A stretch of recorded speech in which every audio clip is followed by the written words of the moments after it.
Hello, welcome back for the October address.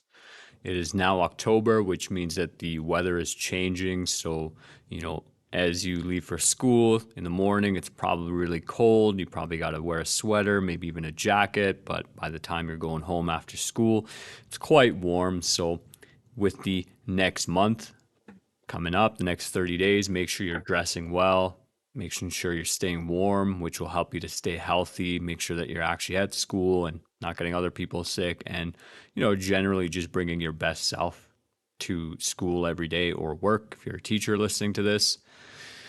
1 month in, and hopefully we have placed a strong emphasis on expectations, routines, and relationships, which was the focus of the September address. You can go back and watch that video.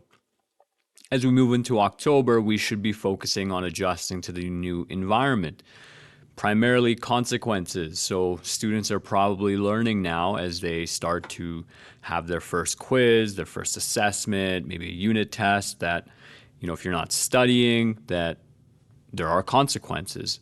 Courses are starting to get increasingly challenging in the high school level, and not many students realize that until it's too late. So maybe you're getting that first failing grade and it doesn't feel so good, which you might want to then look back and go, okay, well, what can I do differently? What habits can I adjust? What behavior can I fix so that that doesn't happen again, right?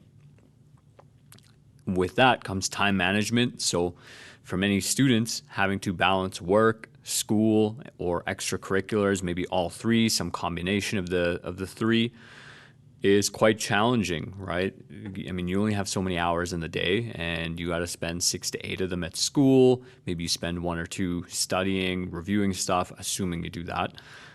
Or maybe you have practice, you have a game after school, and so that keeps you busy from 8 a.m. to 6, 7, 8, 9 p.m. And so learning that balance, many people are going to struggle with that.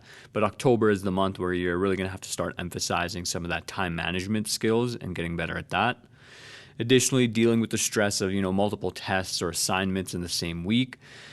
So for many students in high school, they get to this stage, and junior high was really easy. Maybe grade 10 they breeze through, but by the time you're in those 20 and 30 levels, so those grade 11 and 12 courses, and maybe you got like a science exam and a social exam or whatever you got going on, people start to realize that it's actually very stressful and it's very demanding, and many students nowadays just don't know how to deal with that. But I'll tell you a little story. So, for anyone planning on going to university or college, just keep in mind that the way it essentially works, at least for myself and my experience in my education degree, you have about 3 weeks until your first assignment is due, whether that's an essay, a project, or some sort of midterm. And if you're taking 5 courses, what you're essentially going to experience is that every week you'll have an assignment or 2 due from that first one, which is about 3 weeks in, until about 2 weeks before exam season, right? And so you're talking about 3-4 months of just regularly getting hammered with assignments, assessments, tests, whatever it is. And it's just a nonstop onslaught, right? Particularly for those people who are taking 5 courses. Additionally, if you do go to university and college, it's very likely that at some point in your post-secondary career, you're going to have 2 final exams or 2 midterms scheduled on the same day. And your professors don't care. It's that simple. You just have to deal with it. So learning to manage that stress now when the stakes are very low, like no one's paying for this out of pocket. And quite frankly, even if you do bad on one exam in high school, you can really adjust your grades. You can still figure it out before the end of the semester. But for myself, I had my first semester, I had 2 final exams on the same day, and second exam I failed because I did very poorly on, I don't know if I failed it, but my strategy was to study before tests. And so for my exams, I had ample amount of time, which for me back then was 4 to 8 hours to study for the test. But one of my tests, I only had about an hour and a half, and that's just not enough time to study. So getting accustomed to dealing with multiple tests and assignments being due in the same week or on the same day is definitely something you should start doing for the month of October. For teachers, on the other hand, so by the time September has passed, October rolls through, we start returning to strategies that worked and were effective in the previous year, things that we learned and reflected on.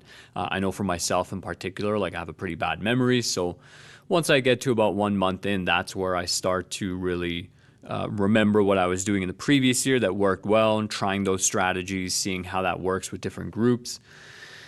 Additionally, if we are starting to figure out our students, figuring out who works well together, who doesn't work well together, which of our students are struggling, what their needs are, and really learning more about our students more as individuals, September can be a very stressful month and it can be very challenging to get all of that information.